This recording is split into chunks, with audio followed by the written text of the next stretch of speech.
प्रभु, मैं समझ गई हूँ। मैं दंडित होने के ही योग्य हूँ प्रभु। मैं अपना अपराध स्वीकार करती हूँ और मैं प्रायश्चित करना चाहती हूँ प्रभु।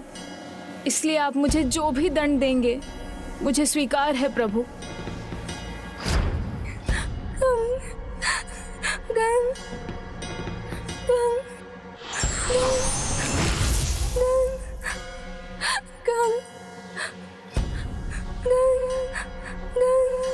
गंग गंग गंग गंग गंग गंग।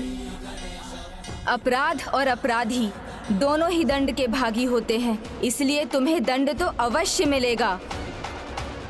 दंड स्वरूप मैं तुम्हारी शक्तियां सीमित कर रहा हूँ। अब तुम स्वयं किसी को भी संक्रमित नहीं कर सकोगी। तुम्हें इसके लिए माध्यम की आवश्यकता होगी, जल, वायु, स्पर्श आदि। जिनके आहार में, जिनके विचार में और जिनके व्यवहार में विकारों का दोष हो, तुम उन्हें ही प्रभावित कर सकोगी और इस प्रकार तुम अन्याय बाधिका कहलाओगी। यही होगा तुम्हारा प्रायश्चित और इस प्रकार लोगों को जीवन जीने का उचित मार्ग प्राप्त हो जाएगा।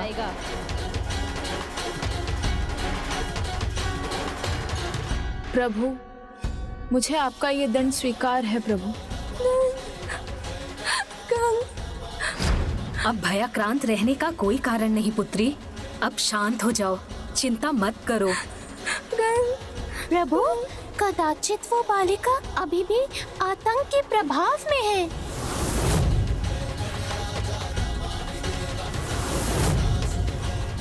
संकट मिट जाने के पश्चात जो भय अंतर समाकर वहीं रह जाता है, उससे मुक्ति पाना सरल नहीं होता।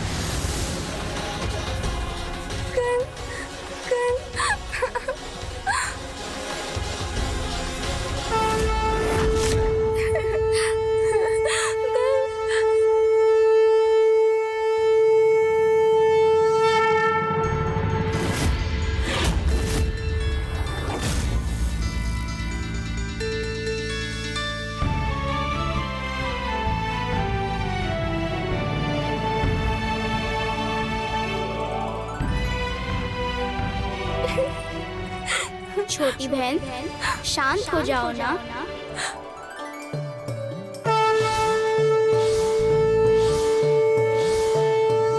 गणेश। हाँ बहन, तुमने तो मुझे पहचान लिया। मेरा नाम गणेश ही है और प्रभु गणेश जी के नाम के प्रताप से ये संकट टल गया है। हे दिव्य बालक, आप अवश्य ही कोई महात्मा हैं। मेरी पुत्री की सहायता कीजिए। ये मेरी नन्ही बालिका है। आप इसकी आतंक की अवस्था से इसे बाहर निकालिए। बहन, अब तो कोई संकट नहीं, तो अब भयभीत रहने का कोई कारण नहीं। वो क्या था? क्या हुआ था? वो भूल थी, विसूचिका की भूल, जिसके कारण महामारी का प्रकोप छाया हुआ था। किंतु चिंता ना करो, प्रभु गणेश जी ने सब ठीक कर दिया है।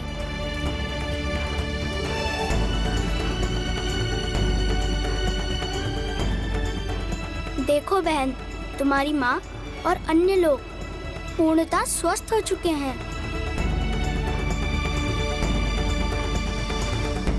ओम गणेशाय नमः। ओम गणेशाय नमः। ओम गणेशाय नमः। आपकी भक्ति में इतनी अपार शक्ति है कि प्रभु ने आपकी प्रार्थना सुन सबके जीवन का विघ्न हर लिया। तो क्या भक्ति की शक्ति से ऐसी महामारी में अपनी रक्षा की जा सकती है, जो एक से दूसरे में, दूसरों से अन्य सभी में एक एक कर फैलती जाती है? जिनके पास भक्ति की शक्ति है, आचार, विचार और व्यवहार में स्वच्छता की सदाचार का परिचय है, प्रभु ऐसे व्यक्ति की सदैव रक्षा करते हैं। तो क्या इतना पर्याप्त है? नहीं बहन, इसके अतिरिक्त हमें अपने गृह की स्वच्छता का भी ध्यान रखना अनिवार्य है।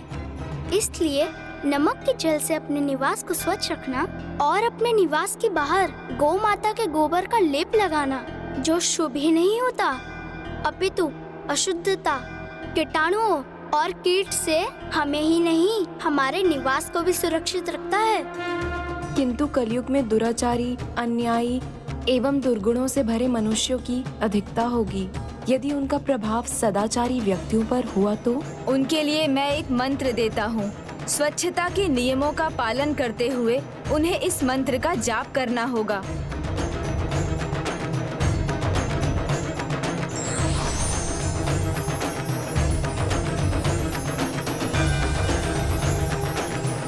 ओम ह्रीं ह्रां ह्रीं राम विष्णु शक्तिये नमः। अर्थात हे विष्णु शक्ति, मैं आपसे इस महामारी को दूर करने की प्रार्थना करता हूँ।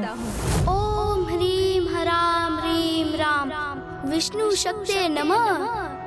ओम ह्रीं ह्रां ह्रीं राम विष्णु शक्ते नमः। ये मंत्र तो उनकी सहायता करेगा जो संक्रमित हो चुके हैं, किंतु कोई ऐसा उपाय नहीं जो सदाचारी को पहले ही शक्ति प्रदान कर दे, जिससे विसूचिका का उन पर कोई प्रभाव ही ना हो, जो नकारात्मकता को निकट न आने दे, जो तन को ही नहीं मन को भी सबल करे, उसे शक्ति प्रदान करे।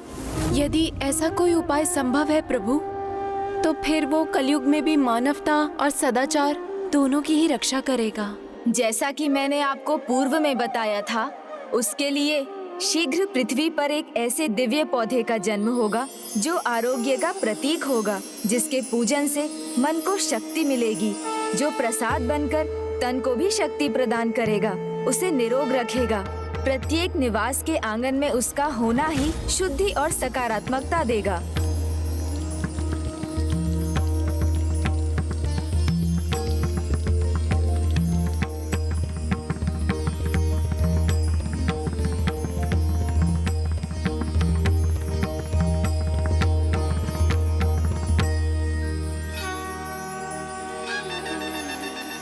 ये पौधा निवास के लिए ही नहीं, जो उसे प्रसाद रूप में ग्रहण करेंगे उसका भी रक्षा कवच बनेगा। कोटि कोटि धन्यवाद आपका बाल महात्मा। आपने तो यहाँ स्वयं आकर विघ्नहर्ता के समान हमारे सारे विघ्न हटा दिए। माँ, आपको स्मरण नहीं इन्होंने क्या कहा था? ये गणेश ही तो है।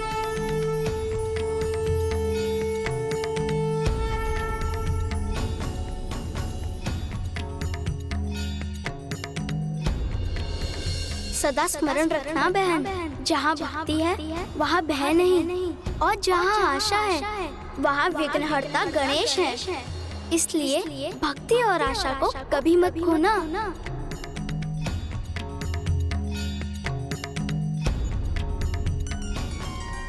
प्रभु, मुझे उचित पथ दिखाने के लिए आपको शत शत नमन।